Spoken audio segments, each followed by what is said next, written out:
நான் என்ன சொன்னேன்னா, இந்த மாந்தி வந்து 12ஆம் இடத்துல இருக்கிறனால நான் ஒரு வார்த்தை சொன்னேன், யாரும் தப்பா எடுத்துக்காதீங்க. நீங்க இந்த பரிகார பூஜையெல்லாம் பண்ணி முடிச்சு போட்டு தாத்தா பாட்டியோடைய படத்தை பெட்ரூம்ல கொண்டு போய் மாட்டி வச்சு அமாவாசைக்கு மாலை வாங்கி போடுங்க.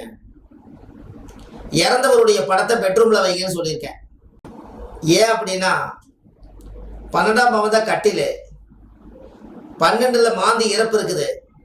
அப்ப இறந்தவங்களுடைய பார்வை அந்த கட்டிலுக்கு பட்டுச்சுன்னா அந்த ஆத்மா சாந்தி ஆகிற மாதிரி அவங்களுக்கு அந்த பிரச்சனை சால்வ் ஆகி அந்த கட்டில் சுகம் அவங்களுக்கு கிடைக்குங்கிறக்காக முன்னோர்கள் கட்டில பாக்குற மாதிரி மாட்டி வைங்க, மாலை போட்டு வைங்க, அவங்க எங்க இருந்தாலும் வாழ்த்தி உங்களுக்கு சந்தோஷம் கிடைக்கும்னு சொல்லியிருக்கேன். எப்படி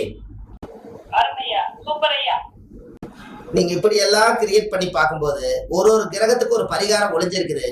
நாம எடுக்காம விட்டுட்டோம், எடுத்தா இவ்வளவு கிடைக்குது. எப்படின்னு பாருங்க. நான் ஒண்ணு சொன்னேன், உங்க ஜாதகத்துல நீங்க வாழ்க்கையில கட்டளை தொடச்சிருக்கிறீங்களான்னு கேட்டேன். இல்ல, நீங்க கட்டளை வெளியே எடுத்து போடுங்க. என்ன கிழமைக்கு எடுத்து போடுறீங்க? செவ்வாய்க்கிழமைக்கு அல்லது வெள்ளிக்கிழமைக்கு கட்டளை வெளியே எடுத்து போடுங்க. வெளியெடுத்து போட்டு சூரிய ஒளி படட்டும். கட்டளை கழுவி விட்டு 4 காலுக்கு பொட்டு பூஜை போட்டு கட்டளை சுத்தி பூசணிக்காயை உடைச்சு கட்டல்ல யாரோ ஒருத்தர் குழந்தையை படுக்க வச்சு அதுக்கப்புறம் அந்த குழந்தை கட்டளை தூங்குனதுக்கு அப்புறம் தூங்கி எந்திரிச்சதுக்கு அப்புறம் கட்டளை வீட்டுல கொண்டு போய் போட்டு அதுக்கப்புறம் கட்டளுக்கு மேல மெத்தை போட்டு அதுக்கப்புறம் நீங்க வாழ்ந்து பாருங்க. அந்த கட்டல் வந்து புதுமையான கட்டல். அதுல ஒரு குழந்தை உருவாகி வெளியே வரும்னு சொல்லியிருக்கேன். எப்படி ஆமா, புரியுதா? என்னங்க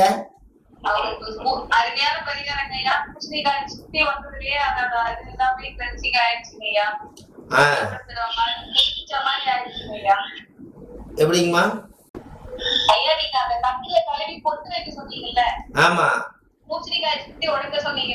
ஆமா, அது வந்து ஒரு புது உயிர் கொடுக்கறவங்களா வந்து மனசெல்லாம் எல்லா கெட்டதையும் எடுக்கிறவங்க ஒரு பரிகார நிகழ்ச்சியே அருமையா இருக்கு இல்லையா? சந்தோஷம். உணர்றீங்க பாருங்க, அதுதான் எனக்கு பெருமை. உணர்றீங்க இல்லையா? சொல்லும் போது கட்டலுக்கு பொட்டு வச்சது யாரு? ஒருத்தருமே வைக்கிறது இல்லையே. உங்களுக்கு ஒண்ணு தெரியுமா? கட்டல் வந்து கேந்திரம். புரியுதா உங்களுக்கு? கட்டில் வந்து கேந்திரம். அப்ப கேந்திரத்துல யாருக்கெல்லாம் கேந்திரம் வந்து பிரச்சனையா இருக்குதோ, இந்த சதுர்தசி திதியில பிறந்துக்கிறவங்களுக்கு 4 மூளை திதிசூடியமா இருக்கும். அவனுக்கு 4 மூளையும் இருக்கிறதே கட்டில் கால் தான். அவங்க கட்டிலுக்கு வந்து அமாவாசைக்கு பௌர்ணமிக்கு கட்டில் காலுக்கு வந்து பாத பூஜை மாதிரி கட்டில் காலை கழுவி விட்டு மஞ்சள் தேய்ச்சி பொட்டு சந்தனம் பண்ணி கொஞ்சம் மல்லிகைப்பூ எடுத்து 4 காலுக்கு மல்லிகைப்பூ சுத்தி விட்டு ஒரு பூசணிக்காய் சுத்தி முச்சந்தியில உடைச்சாங்கன்னா அந்த மாசம் பூரா சந்தோஷமா இருப்பாங்களா? எப்படி? சூப்பர் ஐயா, அருமையான பரிகாரம் ஐயா. அடிக்கடி அவங்க பார்க்கணும். நீங்க சொல்றது போல பௌர்ணமிக்கும் அமாவாசைக்கும் செய்ய வந்து அது தொடர் பரிகாரமா ஒரு நாள் பரிகாரமா இல்லாம ரொம்ப நல்லா இருக்குதுங்க. அதுக்கு சொல்ல வார்த்தைகள் இல்லை. இனி வர்றவங்களுக்கு கண்டிப்பா இந்த பரிகாரத்தை கொடுப்பாங்க ஐயா. ரொம்ப நன்றிங்க. நீங்க கணவன் மனைவி 2 பேர்த்துக்கு சீர் பண்ணும் போது கணவன் மனைவி 2 பேர்த்துக்கு கட்டில் வாங்கி கொடுத்தாங்கன்னா, கட்டில் வாங்கி மெத்தை வாங்கி கொடுத்து அம்மா அப்பா வந்து பொண்டாட்டி புருஷன்னு சந்தோஷமா அந்த மெத்தையில வாழட்டுன்னு சொன்னாங்கன்னா, நீங்க முதல்ல செய்ய வேண்டியதே என்ன தெரியுங்களா? கட்டளை வாங்கி நீங்க வீட்டுல போட்டதுக்கு அப்புறம் நாய் கடிக்காத ஒரு குழந்தைய அசந்து அந்த குழந்தை கட்டில தூங்கி எந்திரிச்சு போனதுக்கு அப்புறம் அந்த கட்டில முதல்ல அவங்க வாழ்ந்தாங்கன்னா புத்திர தோஷமே இருந்தாலும் உங்களுக்கு புத்திரம் கிடைக்குமா? எப்படி?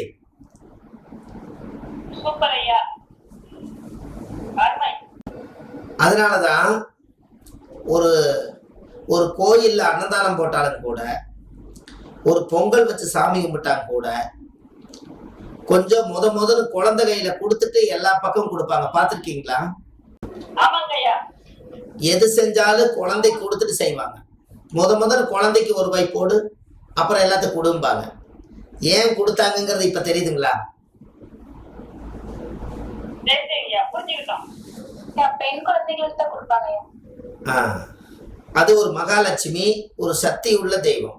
அப்போ இந்த பொட்டு பூஜை எல்லாம் நீங்க யாருக்கு போடணும், எந்த உருவங்களுக்கு செய்யணுங்கிறத ஒரு சீர் சீமந்தமே இதுக்குள்ள அடங்கியிருக்கு.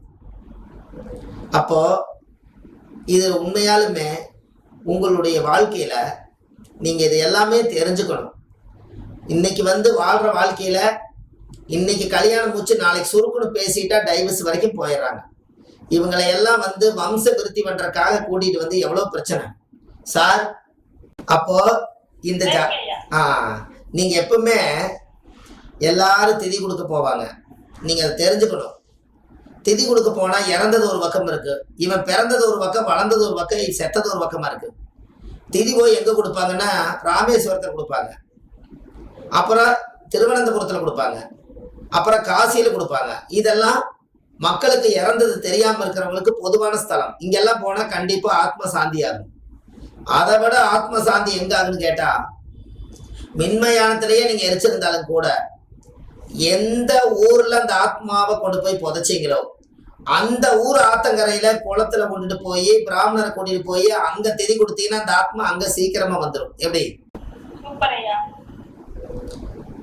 இப்ப உங்களுக்கு புரியுதுங்களா? நம்ம வளர்றதுக்காக வாழ்றதுக்காக நம்ம எங்க வேணாலும் வந்திருப்போம். ஆனா அந்த ஆத்மாவை எங்க கொண்டு போய் ஈமகாரியத்தை செஞ்சீங்களோ அந்த இடத்த மறக்க கூடாது, அந்த ஊரை மறக்க கூடாது. அந்த ஊர் மண்ணுல வச்சுதான் நாம முன்னோர்களுக்கு திதி கொடுக்கணும். அந்த ஊர்ல பழமையான கோவில் இருந்து அங்க திதி கொடுத்தா அங்க கொடுக்கலாம். அங்க இல்லைன்னா நீங்க போய் ஆத்தங்கரை ஆறு குளம் ஏரியில கொடுக்கலாம். அப்போ அந்த காலத்துல முன்னோர்கள் எப்படியெல்லாம் அந்த காலத்துல முன்னோர்கள் அதை வச்சுக்கிறாங்க பாருங்க. உங்க ஜாதகத்துல நல்லா தெரிஞ்சுங்க, ஒரு கர்ம வினை என்பது எங்கிருந்து உருவாகுதுன்னா நம்ம தாத்தா பாட்டி கிட்ட இருந்து தான் இந்த உடம்பு உருவாகுது. நம்ம உடம்ப கொடுத்தவங்க யாருன்னு கேட்டீங்கன்னா தாத்தா பாட்டி நம்ம அப்பாவுக்கு கொடுத்தாங்க. அந்த உயிரை எங்க கொடுத்தாங்க? ரத்தமும் உயிரணுக்கள்ல கலந்து நம்ம அப்பா அம்மாவை பெத்தவங்க தாத்தா பாட்டி உருவாக்குனாங்க. அவங்க 2 பேரும் சேர்ந்து நம்மளை உருவாக்குனாங்க. நம்மளை உருவாக்கி நாம் இந்த பூமிக்கு வரும்போது 3 தலைமுறை ஆயிருது. நேற்றுக்கு இந்த 3 தலைமுறை பத்தி ஒரு ஜோதிட மீட்டிங்ல பேசினேன், ரொம்ப சந்தோஷப்பட்டாங்க. ஏன் அப்படின்னா 3 தலைமுறை ஆனதுக்கு அப்புறம் அந்த வீட்டுல இருந்து சந்தோஷமா இருக்கிறத விட ஒரு இடத்த மாத்திக்கிட்டீங்கன்னா அந்த 3 தலைமுறையிலிருந்து வரக்கூடிய அந்த ஜென்ரேஷனுடைய கர்மா நம்மளை பாதிக்காது. ஏன் அப்படின்னா 3 தலைமுறைக்கு ஒரு தலைமுறை, ஒரு மனிதன் வாழ்ந்து முடிகிற காலம் 120 வருஷம். அப்ப அப்பா மகன் பேரன், அப்ப அப்பனுக்கு ஒரு மகன் பிறக்குது, மகனுக்கு ஒரு குழந்தை பிறக்குது, அப்ப தாத்தா. அப்ப இது என்ன ஆகுது? 3 தலைமுறைக்கு 120 120 120 360 வருஷம் மொத்த கணக்கு வருது. ஒரு ஜாதக கட்டத்துல காலச்சக்கரத்துக்கு மேசத்துல 1வது டிகிரியில இருந்து 360 டிகிரி தான் நம்மளுடைய வாழ்க்கையில மீன வரைக்கும் இருக்குது. இந்த மேசம் முதல் மீன வரை 360 டிகிரி முடிஞ்சா 360 வருஷம் முடிஞ்சது போல. அப்ப 3 ஜெனரேஷன் வாழ்ந்து முடிச்சாச்சுன்னா நம்மளுடைய ஜனன ஜாதகத்திலேயே இடம் இல்லை. அதனாலதான் பூர்வீகத்தை அழிச்சு மாத்தி கட்டுங்கன்னு முன்னோர்கள் சொன்னாங்கன்னு நேற்றுக்கு ஒரு வீடியோவில் சொன்னேன், ஏற்கனவே உங்களுக்கு சொல்லியிருப்பேன். அப்ப ஏன் 3 தலைமுறை மாத்தி கட்டணும்னு சொன்னாங்கன்னா நம்மளோட ஜாதகத்துல என்னென்ன கர்ம வினைகள் இருக்குதோ அதை கம்ப்ளீட்டா நிவர்த்தி பண்றதுக்கு ஆதிகால சொல்லி அந்த காலத்துல முன்னோர்கள் வழியில இப்படித்தான் யூஸ் பண்ணியிருக்காங்க. பாருங்க, நான் ஒண்ணு சொல்றேன், இது வரைக்கும் வெளியில விடாத ஒரு ரகசியத்தை சொல்றேன்.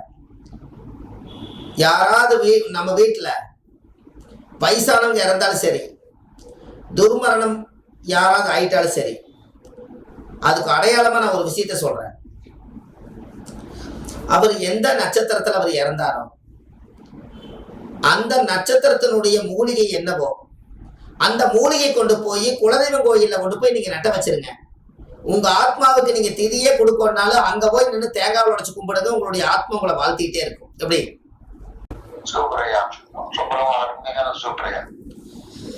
உங்களுக்கு ஒண்ணு தெரியுமா?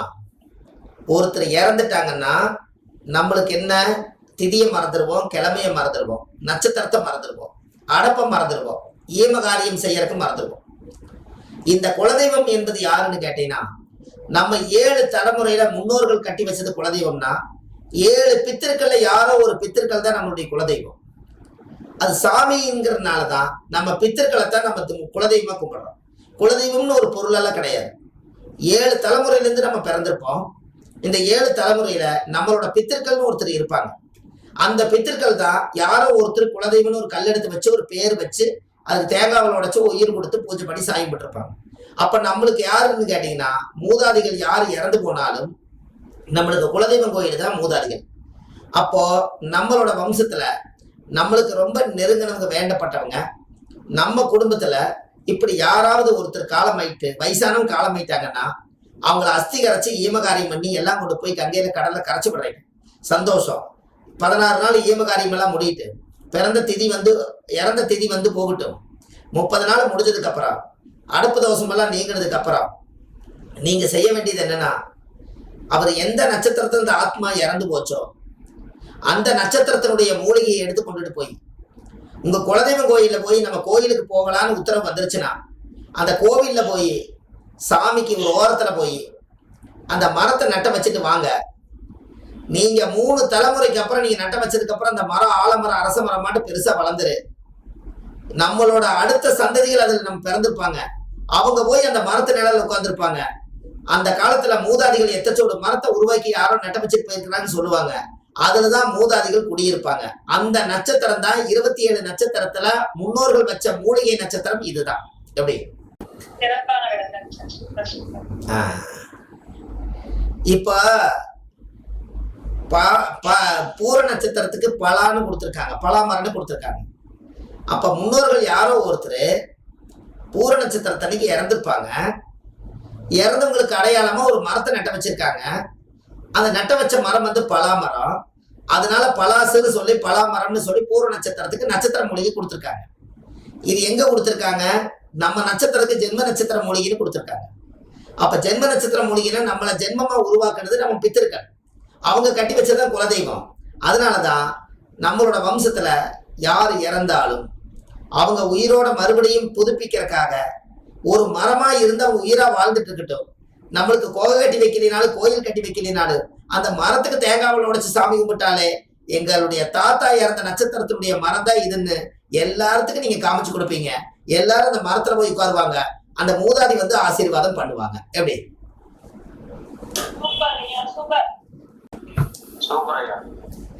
உங்களுக்கு ஒண்ணு தெரியுமா? என்னங்க ஐயா? தெரியாத தகவல். ஒருத்தர் இறந்துட்டாங்கன்னா அதைய நீங்க போய் அந்த நட்சத்திரம் எப்படிங்க அந்த திதி வந்தா 6 குளம் ஏறின்னு போய் திதி கொடுக்குறீங்களோ அதற்காக இறந்துட்டாங்கன்னா நம்ம குலதெய்வம் தான் முன்னோர்கள் கட்டி வச்சுதான் குலதெய்வம். முன்னோர்களும் பித்தர்களும் எல்லாம் 5ஆம் பாவம் தான். 5ஆம் பாவத்தை நீங்க என்ன சொல்றீங்க? 5ஆம் பாவத்தை நீங்க என்ன சொல்றீங்க? பூர்வ ஜென்ம புண்ணியம், பூர்வ ஜென்ம புண்ணியஸ்தானம்.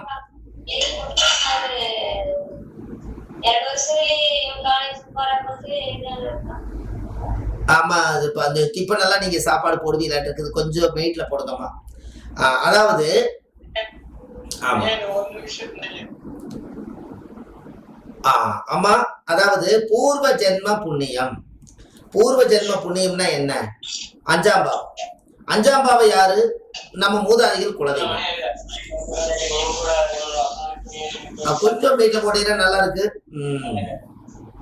5ஆம் பாவம் குலதெய்வம். அப்போ 5ஆம் பாவ குலதெய்வம் இருந்தும் கூட அந்த குலதெய்வத்தினுடைய முன்னோர்களுடைய மண்ணுல போய் நம்ம முன்னோர்களா காலங்காலமா இருக்கிறதுக்காக நட்ட வைங்க.